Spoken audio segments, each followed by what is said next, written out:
పేదల ఇందిరమ్మ ప్రభుత్వమా సిగ్గు సిగ్గు సిగ్గు సిగ్గు ప్రజాప్రభుత్వంలో పేదల గుడిసెలు కూల్చివేయడం ప్రజాప్రభుత్వంలో పేదల గుడిసెలు కూల్చివేయడం ఐక్యత పేద గుడిసెవాసుల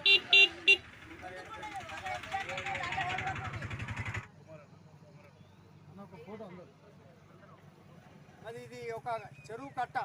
ఈ కట్ట పరిసర ప్రాంతం పోగులాగే నగర్లో 16 సంవత్సరాల కాలం నుంచి నిరుపేదలు, ఇల్లు లేని పేదలు, ఇళ్ల స్థలాలు లేని పేదలు ఈ రకంగా గుడిసెలు వేసుకొని నివాసిస్తున్నారు. మరి వారికి సౌకర్యాలు కల్పించవలసిన ఈ ప్రభుత్వం, వారి యొక్క బాగోగులు చూసుకోవాల్సిన ఈ ప్రభుత్వం, అలాంటి ప్రభుత్వం నిన్న మధ్యాహ్నం ఎవరు లేని టైంలో 12 గంటలకు వచ్చి వారు కట్టుకున్నటువంటి గుడిసెలను నేలమట్టం చేయడం అనేది జరిగింది. ఇది దౌర్జన్యమైన పని.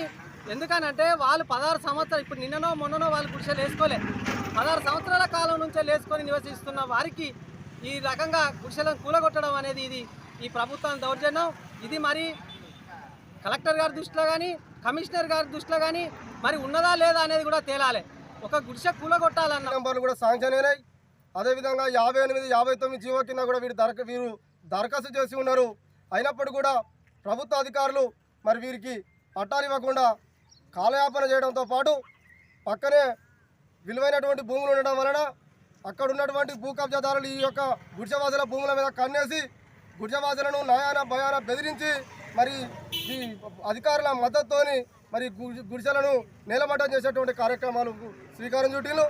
అందులో భాగంగానే నిన్న అనగా 29వ తారీఖు రోజున అధికారులు ఎలాంటి ముందస్తు నోటీసులు లేకుండా గుడిసెవాసులను భయభ్రాంతులకు గురిచేసి మరి గాజు కలమ, అదేవిధంగా గనిపాక రేణుకతో పాటు ఇతర గుడిసెవాసుల గుడిసెలను నేలమట్టం చేసిన వాళ్ళు పక్క ఇళ్ళను నిర్మించుకున్నారు. సిమెంట్తోని కట్టుకొని రేకులు నిర్మించుకున్నప్పటికీ వాళ్ళకి ఎలాంటి నోటీసులు లేకుండా నేలమట్టడం చేయడం వలన, కూలగొట్టడం వలన వారి నిత్యావసర వస్తువులు కూడా అందులోనే పోయినాయి. బియ్యంతో పాటు కారం, ఉప్పు, పప్పు ఇవన్నీ కూడా 10,000 రూపాయలు కూడా వస్తు సామాగ్రి అన్నీ కూడా వాళ్ళు మరి నష్టపోయిన. మరి దీనికి బాధ్యులైనటువంటి అధికారుల మీద, అధికారులను ప్రేరేపించినటువంటి భూ కబ్జాదారుల మీద మరి కఠిన చర్యలు తీసుకోవాలని మేము ప్రజా సంఘాల ద్వారా డిమాండ్ చేస్తూ ఉన్నాం. మేము అంటే చాలా పేదవాళ్ళు, ఇళ్ళ స్థలాలు లేని వాళ్ళు గుడిసెలు వేసుకొని ఇక్కడ సెటిల్ అయినారు. వారికి గత ప్రభుత్వంలో ఇంటి నెంబర్లు కూడా అప్పటి మాజీ ఎమ్మెల్యే ధర్మారెడ్డి గారు ఇంటి నెంబర్లు కూడా వచ్చేటట్టు చేసి అలాట్మెంట్ చేసిండు. ఇల్లు కట్టుకొని దాదాపు 15 సంవత్సరాలు అవుతుంది. కానీ ఇక్కడ మరి నిన్న ఈ పక్కకు ఒక ఆయన మూకే మోతీలాల అతను రియల్ ఎస్టేట్ చేస్తున్నాడు అని చెప్పి ఆ యొక్క భూమి కేవలం డిమాండ్ కోసం గత 15 సంవత్సరాల కింద ఇక్కడ ఇల్లు కట్టుకున్న వాళ్ళు నిర్దాక్షిణ్యంగా మరి పోలీసు వాళ్ళని ఏ రకంగా తీసుకొచ్చిందో వాళ్ళకి కనీసం మరి ప్రభుత్వ పరంగా ఇచ్చిందంటే, మరి కార్పొరేషన్ పరంగా ఇచ్చిందంటే వాళ్ళకి నోటీసులు కానీ ఏమి ఇవ్వలేదు. కేవలం ఆయన ధనబలంతో మరి ఏ రకంగా మేనేజ్ చేసుకున్నాడో 10 మంది 20 మంది పోలీసులను తీసుకొచ్చి ఆయన ప్రైవేటు వెహికల్ తీసుకొచ్చి జేసీబీ తీసుకొచ్చి నిర్దాక్షిణ్యంగా వాళ్ళు నిన్న వీళ్ళ చుట్టాలు పైడిపల్లిలో ఒక మహిళ చనిపోయి ఉండే అందరూ కూడా అక్కడికి చావుకుపోతే వీళ్ళు లేని సమయాన్ని చూసి దౌర్జన్యం చేసి ఇక్కడ వాళ్ళ యొక్క గుడిసెలు జేసీబీతో కూలగొట్టి కట్టుకున్న ఇళ్ళను వాళ్ళు ఎవరు లేని సమయంలో మరి ఆ రకంగా కూలగొట్టి కేవలం అతను తీసుకున్న 2 ఎకరాల భూమి డిమాండ్ రావాలన్న ఉద్దేశంతో ఈ 2 ఇళ్లను దౌర్జన్యంగా కూలగొట్టిండు. వీళ్ళు గత 15 సంవత్సరాలుగా ఈ ఏరియాలో ఇల్లు కట్టుకుంటున్నారు.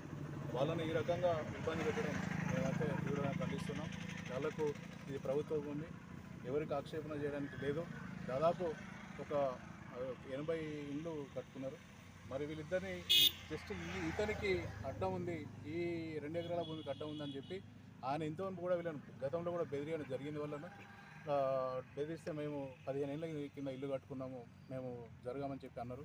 అతను ఇవి లేని సమయాలు వచ్చి చూడండి మీరు కూలగొట్టి అన్యాయం చేసిండు. వాళ్ళకి ప్రభుత్వం తరఫున ఇక్కడున్న మరి ఎమ్మెల్యే గారు కానీ, ఇక్కడున్న ప్రజాప్రతినిధులు కానీ, మరి ప్రభుత్వం కానీ మరి న్యాయం చేయాలి. వాళ్ళని ఏ రకంగా అతను తీసుకొచ్చి దౌర్జన్యం చేసి నిర్దాక్షిణ్యంగా కూలగొట్టిందో సమానం చెప్పాలి. మరి దీనిపైన ప్రభుత్వం